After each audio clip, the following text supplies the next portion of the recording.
그러니까 결국에는 사실 대전지방법원은 서울회생법원의 실무준칙을 가지고 온다라고 했지만 사실은 중요한 쟁점이 되는 어떤 항목에 대해서는 독자적인 어떤 판단 기준을 가지고 있다라고 보면 되실 것 같고요.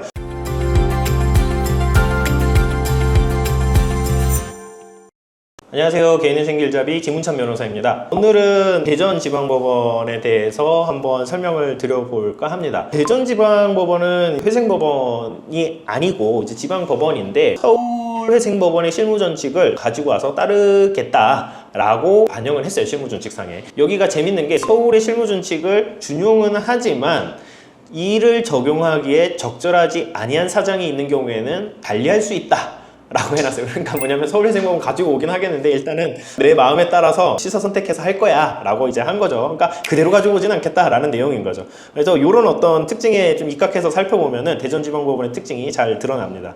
우선 대전지방법원 같은 경우는 이제 대전, 세종, 충남 지역의 개인회생 사건을 담당하고요. 전국에서 봤을 때 5손가락 안에 드는 회생 사건을 처리를 하게 됩니다. 진행 속도는 이제 평균적이라고 볼 수 있을 것 같고 게시율이랑 인가율도 평균 이상으로 상대적으로 높은 편이다 이렇게 평가를 할 수 있을 것 같아요. 실무적인 걸 내용을 하나씩 짚어보면은 금지명령은 이제 신청 후 이제 한 5일 이내에 잘 나오는 편이다 라고 평가를 할 수 있을 것 같고요.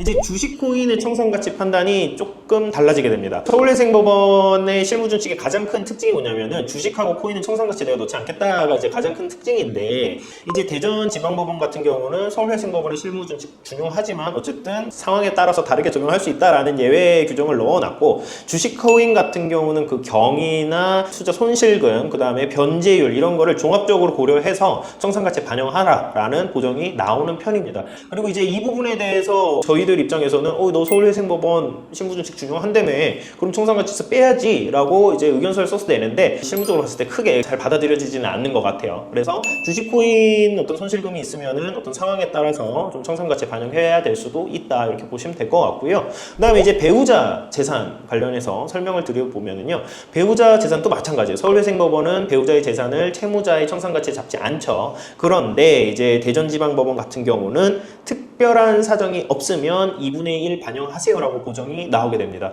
그리고 보정이 나오게 되면 이에 따라서 배우자의 특유재산, 그러니까 대표적으로 배우자가 결혼하기 이전부터 가지고 있었던 재산이라든가 혹은 상속을 통해서 얻게 된, 그러니까 채무자랑은 전혀 독립한 위치에서 축적한 재산이라는 걸 입증을 하게 되면은 그때 제외를 시킬 수가 있어요. 그러니까 서울회생법원은 원칙적으로 배우자 재산을 빼고 예외적으로 넣으라면은 대전지방법원은 원칙은 넣고 예외적으로 빼라는 거예요. 그러니까 조금 차이가 있죠.